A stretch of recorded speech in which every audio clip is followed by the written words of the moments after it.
It is almost here. It's keys to victory for the 49ers to beat those Philadelphia Eagles in the NFC Championship game and advance to the Super Bowl. Coming up live on this Locked On 49ers edition, NFC Championship game style right now. You are Locked On 49ers, your daily San Francisco 49ers podcast, part of the Locked On Podcast Network, your team every day.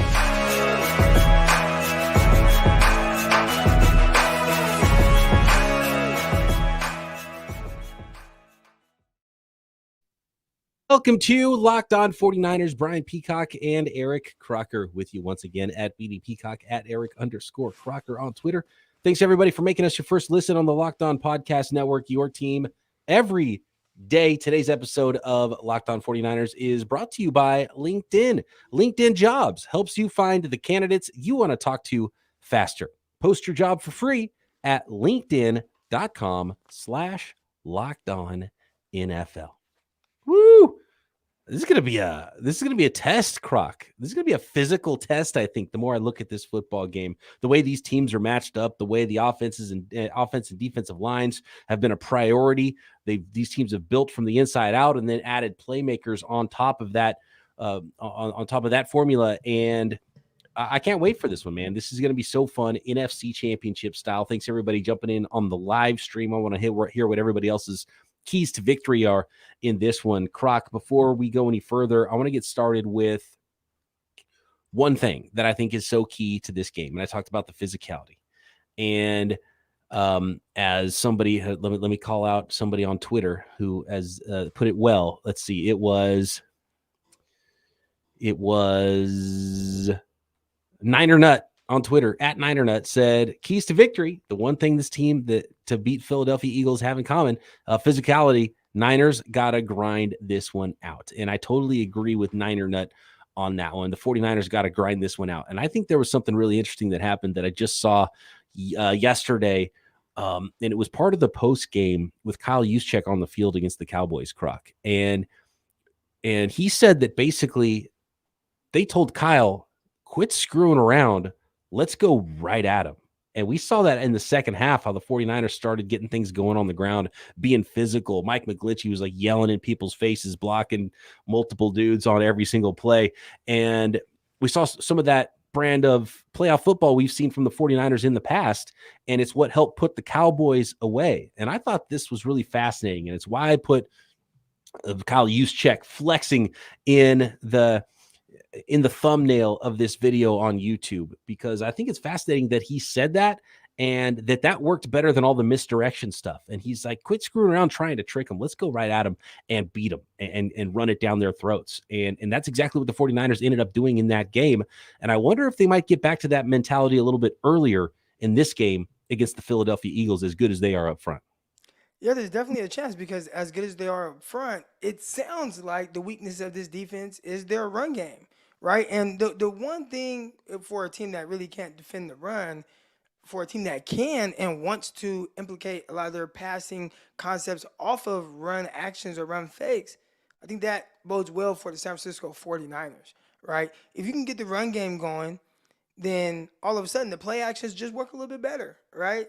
You know, Kyle Shanahan, I was talking to some of my buddies, and they make fun of like George Kittle, Brandon Ayuk, Deebo Samuel about the targets or the lack thereof, where they're like, man, if George Kittle was as good as Travis Kelce, he would get more targets. And I'm like, Kyle Shanahan doesn't care to get guys targets like that. He runs his scheme. He understands where to attack these opposing defenses, and then based off of that's how he constructs his game plan.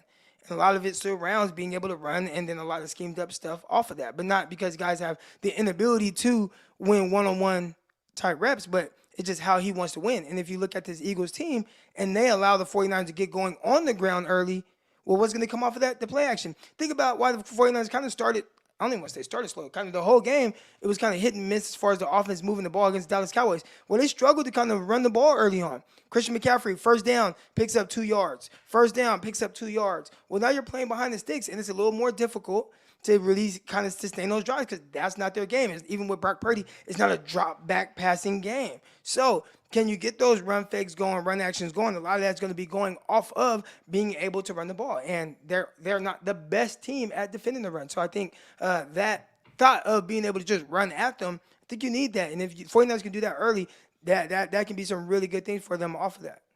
Yeah, and I think Kyle Juszczyk was onto something. Maybe Kyle went a little bit. He went to step 2 before he went to step 1, which is just try to run the ball normally. Go be good on good. Even if they are good at stopping the run, let's go at them, go physical at them, and then go misdirection off of that instead of going straight misdirection from the very start.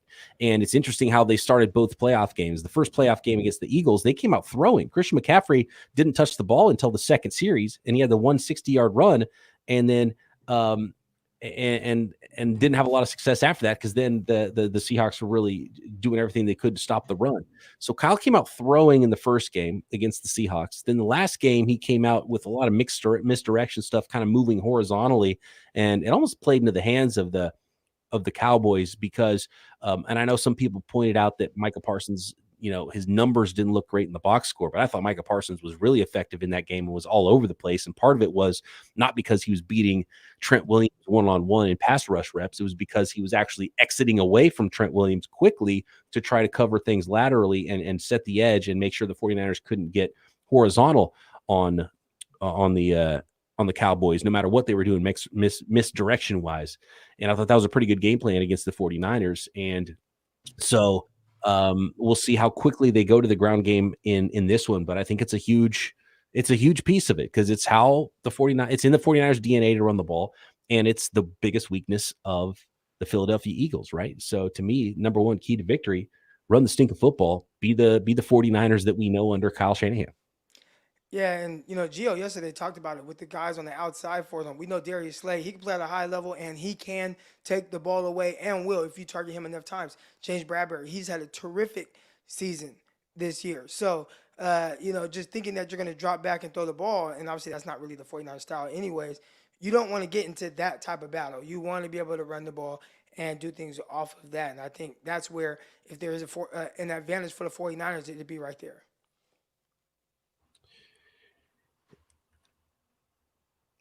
Interesting in practice this week that Christian McCaffrey, Elijah Mitchell, and Deebo Samuel were all limited. And I think that is either just the wear and tear on those guys, and maybe they're a little banged up. And I remember there was that, I don't know what the contraption was on Christian McCaffrey's calf during the Cowboys game when he was on the sideline. There was something that was like a heating pad or a cooling pad. I'm not familiar with that either. That was a weird one. But it really seems like Kyle is gearing up and he wanted the rest of those guys because he knows it's going to be physical and he knows he's going to be running the heck out of the ball with everybody. Wide back season. I mean, the entire run playbook is open in this one. And I think the 49ers are going to need it. So they're going to try to set the tone. This is going to be a physical game. It's going to be close. And we'll see, who's huffing wind right in the fourth quarter of this game, because it might be one of those games where whichever defense has their hands on their hips is the team that's going to lose. Right, and there's a big thing with that. I remember playing for the San Jose SaberCats, and we didn't condition at all, but we kind of did. What we would do is, in practice, after every play, you had to turn and sprint 10 yards. So no matter what it was, no matter what happened, it could be an incomplete screen pass, and you have to turn and sprint 10 yards. Well, those reps add up, whether it's during practice or whatever, because come game time, we were by far the most conditioned team. So the further in the season you get, your body's just conditioned to be able to do a little bit more. So, the focus, right? I just got done training a kid, and that's what took me so long to get up here to start the show tonight. But one thing I talked to his dad about was because he started dropping all these balls. And dad's like, man, why is he dropping so many passes? I'm like, well, once you get fatigued, the first thing that goes is your focus and your concentration. And what's catching the football? Concentration, a lot of that, right? So for a lot of these guys, even whether you're playing defense or whatever, there's a lot going on. You're really paying attention to every little thing, every movement, every check, any indicator of something that you saw on film. And once you're fatigued, maybe those indicators are going off just a little bit slower. So that's something that can play into this game as well. Who is the more conditioned team that doesn't get tired come fourth quarter?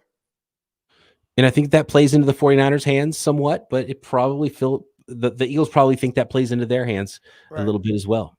I want to talk about the matchup, the quarterbacks in this one, Brock Purdy and Jalen Hurts. And if you listen and watch the national media this week, I think it would seem pretty one-sided, but I think it's pretty clear it's not as one-sided as it looks. At least the numbers say it's not. And I think those fans that have been watching the 49ers closely the last couple of months know it is not. So we'll get into that next. And of course, more keys to victory, what the 49ers have to do to advance to Super Bowl 57. 57? Is that where we are? Yeah, Super Bowl 57. Next. Today's episode is brought to you by LinkedIn Jobs. As a small business owner or hiring manager, you know that success in 2023 all depends on the team members you surround yourself with. It's no different in your small business as it is on the football field. You want to have the best team members. You want everything to fit. That's why you have to check out LinkedIn Jobs. With LinkedIn Jobs, you can hire qualified candidates more efficiently by matching open roles with people who have the skills, values, and experiences to help you achieve your goals. LinkedIn Jobs helps you quickly attract qualified candidates to your open jobs with targeting tools. Find the diamond in the rough from that 800 plus million membership of LinkedIn and folks that are already there and might not even realize that they are looking for your specific job that is perfect for them. Identify the most qualified candidates on LinkedIn Jobs and then hire them, interview them fast and for free.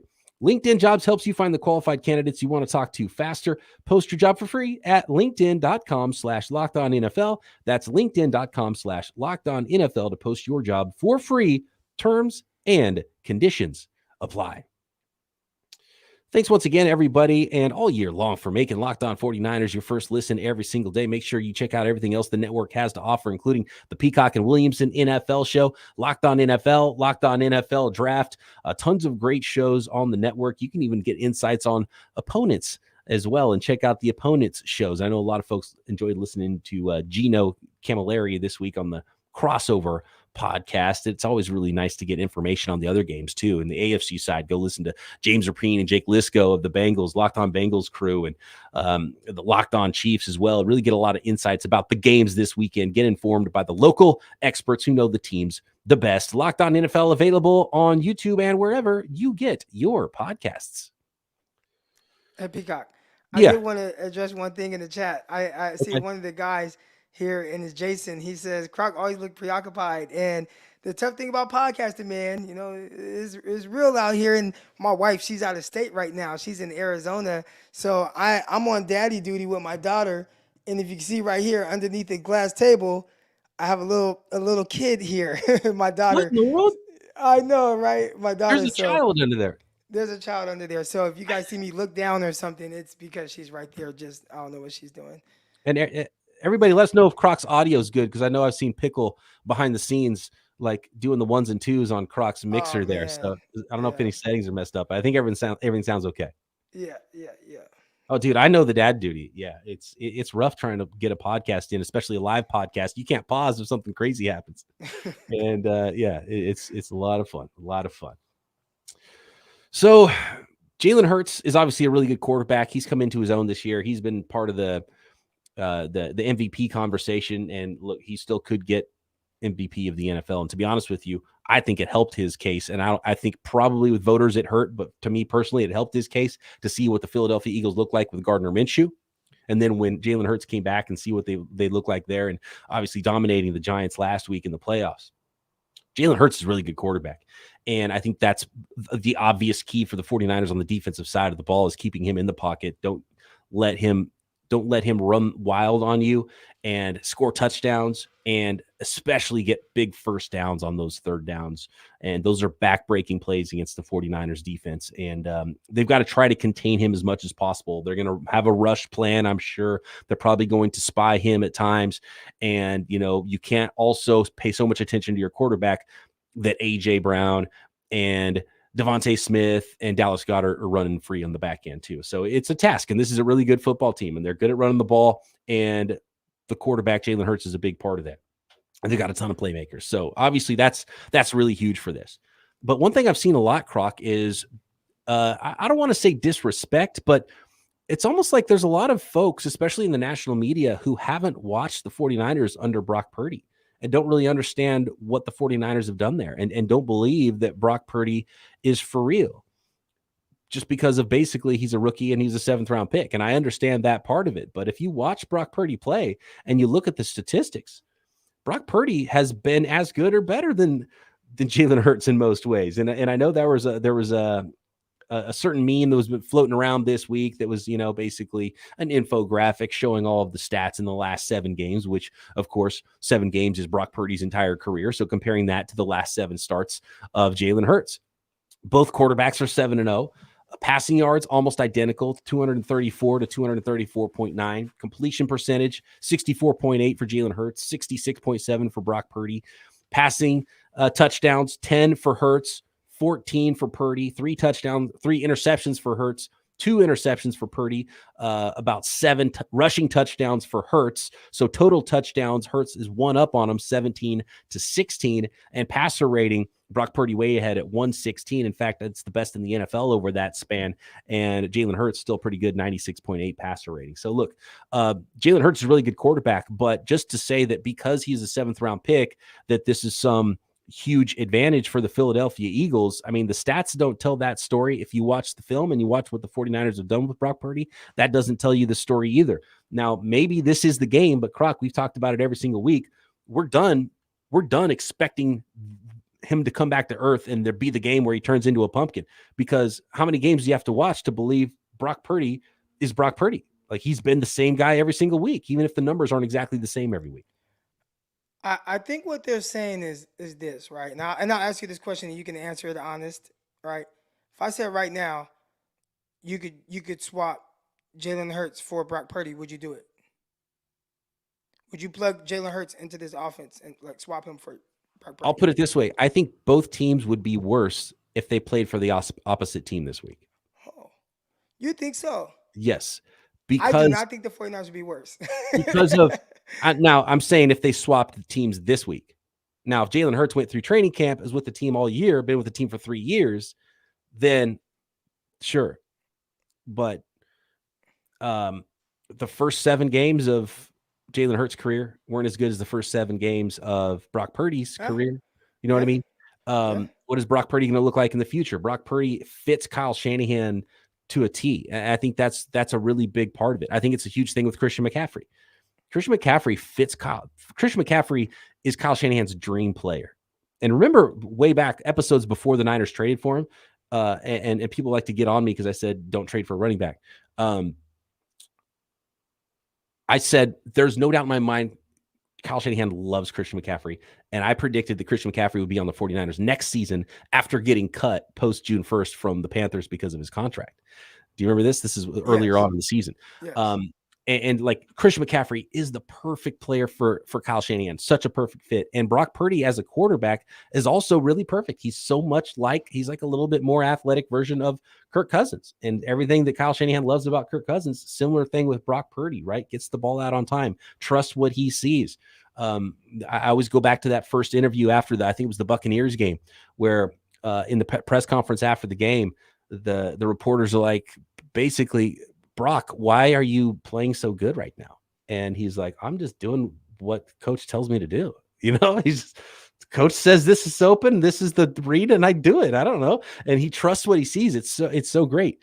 And I'm not saying he's a better quarterback than Jalen Hurts, but I'm saying the production and how he fits, I wouldn't swap it for a game unless I'd seen Jalen Hurts play in Kyle Shanahan's offense for, the entire season, or at least as much as we've seen from Brock Purdy. And I think the Eagles would probably be a lot worse with Brock Purdy too, because they play a different style of ball. What's funny is Jalen Hurts, the offense that the Eagles are coming in with against the 49ers is a lot more like what the offense looked like the first 2 weeks with Trey Lance.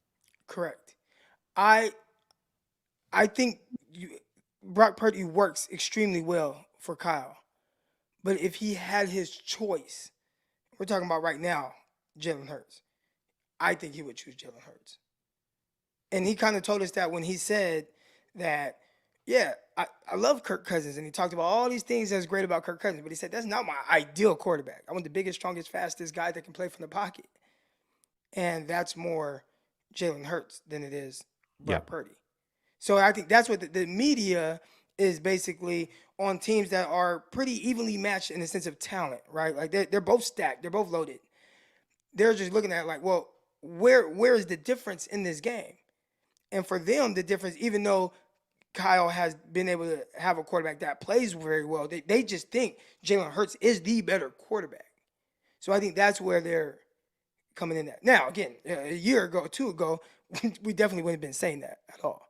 But right now, just with how the type of season that Hurts had, that is a big difference. And I've watched him in games this year, and he's airing it out. He's able to make plays with his legs. I'm not saying this guy is prime Cam Newton, right? Like, he's not that, but he is very dangerous, and he can make throws to all levels. Now, he is prone to miss a throw too, but the way that he's dynamic, and again, I think that's what people, when they start talking about this, and I saw someone in the chat talk about Joy Taylor, and she did say, I heard Joy Taylor say it. She said there is a massive gap at the quarterback position. I wouldn't say massive, and the numbers don't quite say that, but I do think there has to be a little bit more going your way with Brock Purdy than with a Jalen Hurts that can just kind of pull things out of his rear end. Yeah. And I understand if you're on the outside looking in and not trusting everything you're seeing and everything statistically from Brock Purdy, because legitimately Brock Purdy's been a top 3, if not top 1 quarterback since he started playing for the 49ers. It's since basically he walked on the field against the Miami Dolphins in week 14. It's that severe. So I understand when you're like, he's not the best quarterback in the league, right? It's not like Mahomes, Burrow, Purdy, Josh Allen. That's what the stats are saying right now. So I understand when people are a little bit skeptical of that, and they want to give all the credit to Kyle Shanahan or McCaffrey or Debo or Kittle or all of that. And there clearly is a lot of talent there. But I do think there's some disrespect for what actually Brock Purdy has done. He's been legitimately good, and he's played the best stretch of quarterback we've seen under Kyle Shanahan for the 49ers. Easily. I mean, that going back, we're talking about going back to 2017. Right. And it's like, without a doubt. We even referenced the 2017 run from Jimmy Garoppolo, and it's like, man, that was good. This is far more impressive. Now, again, the teams are different, and we could talk about that, right? Like, who was Jimmy throwing to? It was like Marquise Goodwin, and, you had like a very young Kendrick Bourne, and you had other guys that were down, like Aldrick Robinson, Pierre Garçon. Those guys were like injured. So definitely, as far as weaponry go, it doesn't even match up, right? Christian McCaffrey, all these. I mean, they're loaded right now, but just with what it looks like, Brock Purdy is not even comparable in the sense of just the eye test tells you this is better than anything we've seen with the 49ers, especially over an extended period of time. All right, more keys to victory. I want to hear what you guys think are the keys in the chat. Maybe some secret superstars that might that might show themselves in this game. We might go, oh man, this game was so important because of blank player that not a lot of people talked about before the game. I've got a couple of those, and I got one more Purdy stat that I want to break out next. Really excited about our latest partner, our new sports betting partner for the entire network. That is FanDuel. It is the #1 sports book in America. And if you're new to FanDuel, that's even better. They have so many great features to make betting on sports fun and easy. New customers join today and get started with $150 in free bets guaranteed when you place your first $5 bet. Just sign up at FanDuel.com/LockedOnNFL. FanDuel has all your favorite bets, from point spreads, money line, player props. There's even a parlay builder. Tons of ways to make money on sports, not just NFL either, but there are tons of props, Super Bowl props, and draft props that are always so fun. I love hitting the draft props when I'm doing my sports betting. You can find all of those at FanDuel, all on an app that's safe, secure, and super easy to use. I love the FanDuel interface. So football fans, don't miss out. Place your first $5 bet to get $150 in free bets. Win or lose on that $5 bet, you still get the $150 in free bets at FanDuel.com/LockedOn to sign up. Make every moment more with FanDuel, official sportsbook partner of the NFL, and now the Locked On Podcast Network. All right, Croc. How about this one? I'm going to shout out my guy, Akash, friend of the program, at Akashanov. He's been throwing out a bunch of stats about this game on Twitter today. And it's something I didn't really think about, but it's a great point by Akash when you're talking about Jalen Hurts and Brock Purdy and about being battle tested and how everyone keeps expecting, oh, this is the biggest game of Brock Purdy's career. And Croc, you and I have talked about, we're done with that because we've seen him pass every single test. We've seen him play on the road at Seattle on a short week injured. We've seen him win playoff games. But what's crazy is Purdy has more playoff wins than Jalen Hurts already. Jalen Hurts has to win this game to tie Brock Purdy in career playoff wins. So if you want to talk about battle tested, the 49ers are battle tested. They went to the NFC Championship game last year. They've already won 2 playoff games. So battle tested 49ers, even battle tested quarterbacks. Jalen Hurts is 1-1 in his NFL career as a quarterback in the playoffs. Brock Purdy's already 2-0. Yeah, I think for the Eagles, they're kind of past the battle tested, right? Like they got their butts kicked last year in the wild card round against Tampa Bay Buccaneers. And that was their like, all right, we got that experience. We know what that looks like, got that out of the system. And then you saw like how they came ready. And they were far better than the Giants. Like they were always going to win that game. Oh, yeah, it's not equal. Right. But like the 49ers down the stretch, like you could point to a lot of games where it's like, okay, well, 49ers are better than that team. They're like, yeah, we're better than this team and we're going to dominate this team. And that's what Philadelphia Eagles did. So in the sense of just who they are, like Dallas Cowboys, the biggest thing was they don't know who they are. The fans don't even know who they are. They're like, man, well, if Dak Prescott plays like he did against the Bucs, but it's like, well, what if he plays like he did against the Washington Commanders and all the other games where he looked like crap, right? Like you don't know who you're going to get. With the Eagles, they're more like the 49ers. You know exactly who you're getting. And the battle tested and all that, that's all out the window. Like these are the 2 best teams. And they're going to play like the 2 best teams. So it's going to come down to who executes more. And I don't think it's going to have to do with anything that's happened prior to this game. It's all about how you execute in this game now. Tavarius in the chat says Philly has the better receiver core. What do you think about weapons? If we're talking running backs and tight ends and just all offensive weapons, all the players that each quarterback has at their disposal, do you take Dallas Goedert at tight end, A.J. Brown, and Devontae Smith? And I'm not going to fight anybody that says Devontae Smith and A.J. Brown are not a better receiving core than almost any team in the league.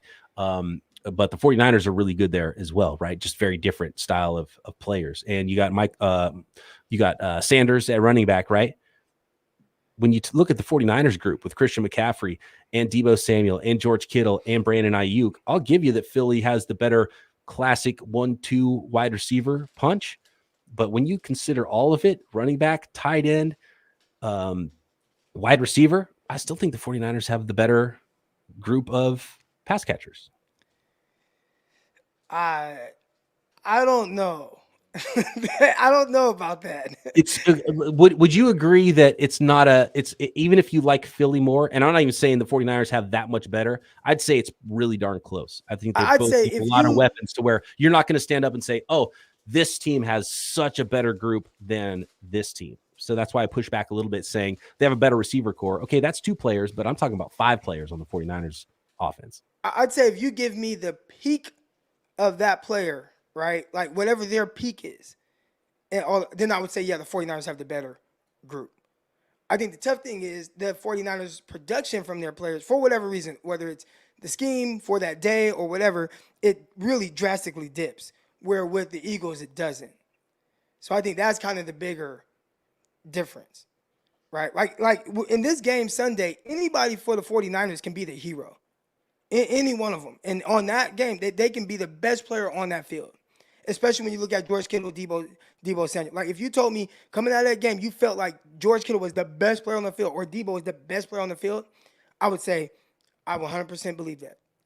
But as far as just what you're getting game to game from these guys throughout a year, I would say you might lean that way. Now, again, you included all pass catchers, so when you start to, or players, so when you start to include guys like Christian McCaffrey, I think it kind of starts to make a difference.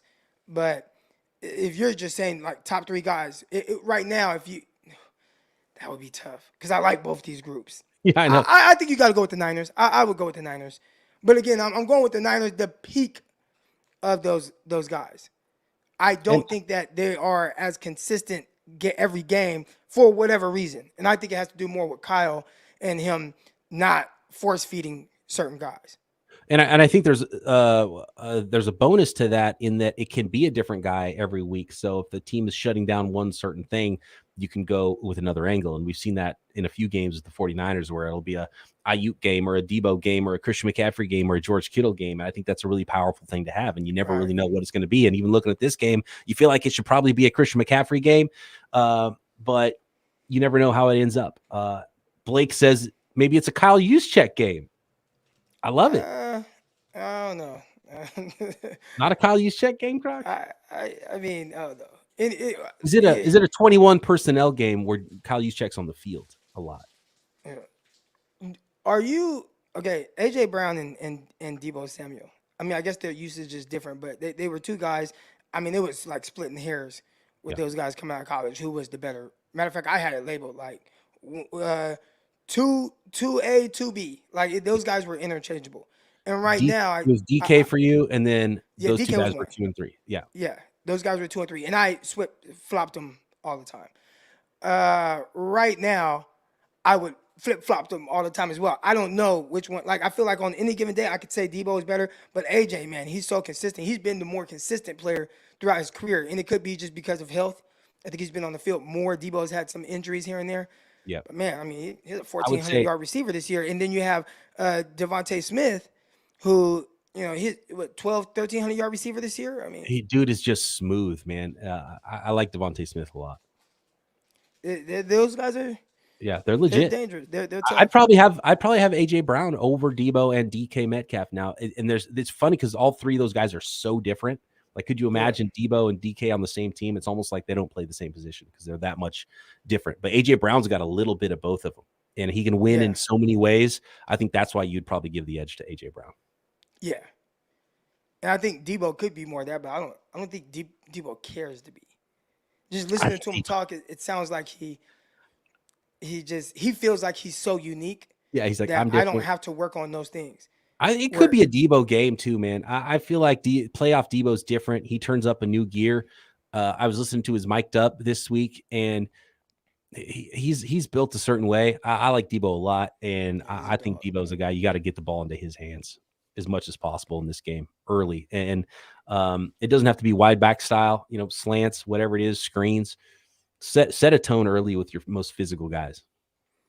Man, AJ's gonna bring that physicality too. This is a fun matchup. I think if you were to say, especially like as the season was coming to an end, who would be in the NFC Championship, I think most people that were thinking, especially if you were just kind of looking from the outside in, 49ers, Philadelphia Eagles, right? Like that's the 1 and 2 team in the NFC. And then you just look at, just this matchup. The way we're discussing it, the way we're having a conversation about these two teams, they're just built. It might just come down to not even the guys on the field, maybe the coaches. Now, who has the advantage in coaching? I would give the 49ers the advantage there. So maybe that could be the deciding factor in this, right? Where you got Kyle Shanahan, DeMeco Ryans. I trust those guys. And that's not saying anything about Sirianni and whoever else is there, but I trust, like Kyle, and when I say trust, I know you are going to be good that day. Like we know that with DeMeco and Kyle. Yep. Michael says, get Kittle involved early. I'm okay with that too. I think it's always a good day to be a Kittle game. Nico says, Ray is overdue. I think there might be one big play from someone that we're not expecting. Ray could be that guy, but to be honest with you, just don't fumble. And I'm okay. Like fair catch everything. Like, because we're talking about all these players and all these difference makers and everything that can happen in the game. You just hope it doesn't come down to an ugly turnover, right? Like turnovers is still so important. And anytime we do a keys to victory pod, it's kind of out there, penalties and turnovers. That's always super key. And it should probably be number 1 and 2 every episode, but it's not, exciting and sexy to talk about. But man, don't turn the ball over, guys. Like that's a really big one in this game. Someone in the chat, Alberto, I think he said Philly doesn't have as many weapons as the 49ers, but he said that's the reason why AJ is more consistent. They have weapons. They have weapons.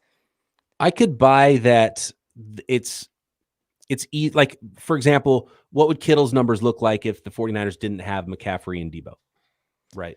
He would get twice as many targets. So I understand what he's saying. It's a more standard target share with the Eagles offense than it is with the 49ers. Well, yeah, they have a receiver that had 1,400 yards and then another one that's like 1,200 yards. Yeah. And then you have a tight end who, what do you have, 700-800 yards, Goddard? I don't know what his numbers were. They weren't eye popping, but he's a good player. And then they do run the ball with Miles Sanders. Like Right. they have guys.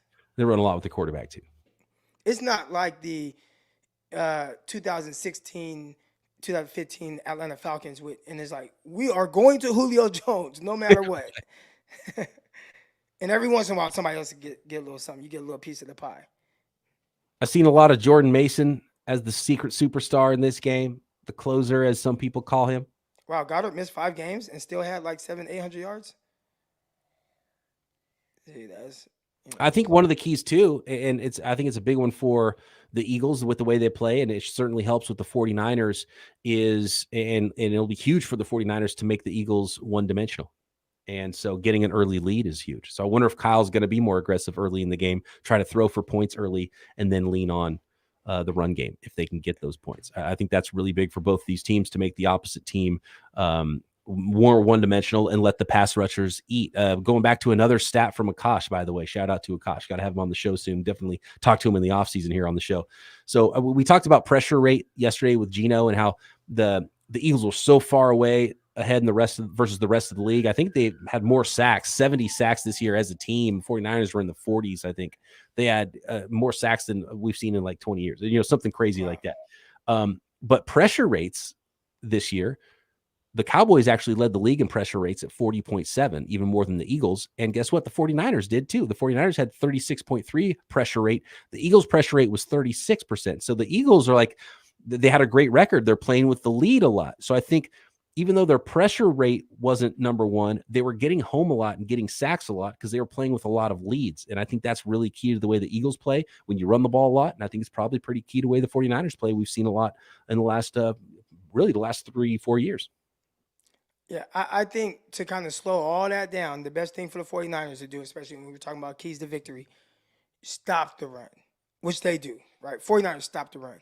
You stop the run, you make them one-dimensional. You make them do things that they ideally don't, which is tough, right? That's why it's a team that only lost like 1 game with Jalen Hurts. But if you can stop that run, which the 49ers are capable of doing that, I think that can make the game a little weird. And then the 49ers be able to run the ball and then do all your stuff off of that. Because some of that too, like, you talk about the pressure rates and things like that. Like how much of that, is because of their secondary and their ability to cover on the outside because of the corners they have. And then they have Chauncey Gardner-Johnson, and he had like 5-6 interceptions, I feel like, in the first 6 games of the season. So I mean, they got a playmaker back there as well. There's a lot there. But you got to run the ball. You run the ball, then all the misdirection stuff and all the stuff you do off of play action, they have to bite down on it. There could be the gaping holes. 49ers have amazing players, run after catch, and then like that's where 49ers are going to have an advantage in this game. You might see that classic 49ers. I'm excited. That classic 49ers playoff script in this one. All right. I can't wait. NFC Championship game. The vibe doesn't get any better than Championship Sunday. The 49ers are here again. Can they advance over the Philadelphia Eagles on the road and make it to the Super Bowl? Croc and I, of course, will be here post-game with you live, win or lose. And I can't wait for this one. Everybody have a great weekend. Enjoy yourself. I'm going to go have dinner because it's my birthday right now. So shout out to everybody for helping make this birthday special. I wouldn't miss a live with y'all, no matter whose birthday it is. So appreciate you. Croc and I back post game right here. Locked On 49ers.